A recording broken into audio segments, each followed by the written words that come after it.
अगर ऐसी कोई बात है जिसमें सास ससुर और हस्बैंड दोनों डिफरेंट ओपिनियन रखते हैं, किसकी बात सुननी चाहिए?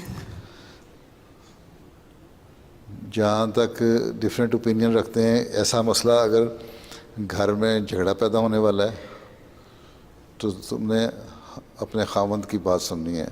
हर और लड़की ने अपने खामंद से शादी उसने खामंद से की है, उसकी बात सुनो। लेकिन सास ससुर से बदतमीज़ी से बात नहीं करनी, ठीक है? वो उस पर गुस्सा चढ़ेगा, उनको वो डांटेंगे, बोलेंगे, कान बंद कर लो, ठीक? लेकिन बात खामंद की औरत को सुननी चाहिए, जी ठीक है?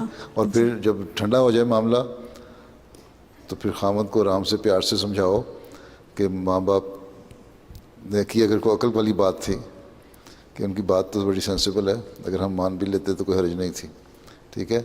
उसको किसी तरह फिर जस्टिफाई करो, ठीक है? जी ठीक है।